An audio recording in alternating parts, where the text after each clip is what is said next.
আসসালামু আলাইকুম। সকাল সকাল বের হলাম ভাই।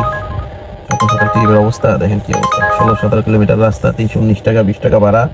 আর পাঠাতে তো কল রিসিভ করার পর কেটে দেয় আর কি। ঠিক আছে, মানে কারা আল্লাহন্দা এরাই জানে। ঠিক আছে, কল আছে ভাই, কিন্তু এই যে এই কল পৌঁছে না ধরতে। আর আপনার এই যে ইনড্রাইভ, ঠিক আছে, এগুলো আর এক রাজাকারের বংশধর। এখানে শুধু যে নর্থ সাউথের লোকেরা কল দেয়, নর্থ সাউথের যে মেয়েগুলো আর কি। ঠিক আছে, দেখা যায় ভাড়া আসে এখান থেকে বসুন্ধরা নর্থ সাউথ ভাড়া আসে আপনার 320 টাকা, 300 টাকা। তাও আপনার ধরে, ঠিক আছে, আর ধরে সমস্যা নাই। কিন্তু নর্থ সাউথের ট্রিপগুলো আসলে আর একটা মানে একবারে বাজে। মানে একটা পিক আপ লোকেশন দিয়ে 4 জায়গায় থামায় গাড়ি, 4 জায়গায় 5 মিনিট, 2 মিনিট, 3 মিনিট এরকম দাঁড়ায়, এরা লোক নেই। মানে এটা পুরো সিএনজি বানাই ফেলায় আর কি, দেখুন না। হ্যাঁ, আর ওইখানে যাওয়ার পরে নিচ থেকে যাবে, জ্যাম হইলো নিচ থেকে যাবে কিছু কিছু আর কি, সবটা।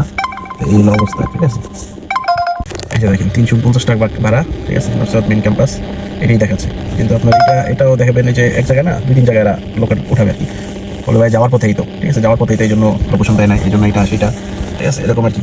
এই এগুলো মারা যেতে বসে থাকা ভালো, কিছু করার নাই। বসে থাকি চুপচাপ, দেখি টিভি মন মতো কি আসে আর কি হয়। ইন্টারসিটি আসছে, এখানে যাবা কালি আবার চলে আসতে হবে। ঠিক আছে, পাঠাতে কল আসে কিছু কিছু, কিন্তু আসার আগেই শেষ নাই হয়ে যায়। আছে হলো যে 10 মিনিট দূরে আমার থেকে। আর কমলাপুর রেল স্টেশন যাবে 277 টাকা ভাড়া দেখেন। এখান থেকে সিএনজিও 400 টাকা নিচে যাবে না। পরিস্থিতি, বসে বসে দেখি যদি চয় চয় ধরি, না হলে কোনো ট্রিপ ধরি না। এত ইয়া না ইয়া, এই বাসার আগেই ধরতে হবে। মানে আমাদেরও কিছু কিছু দোষ আছে, এই সেক্টরটা আমাদেরও কিছু কিছু দোষ আছে। মানে ট্রিপ দেখি না, শুনি না, দেখার আগেই ট্রিপ অ্যাকসেপ্ট, তারপরে পরের ব্যবস্থা করে।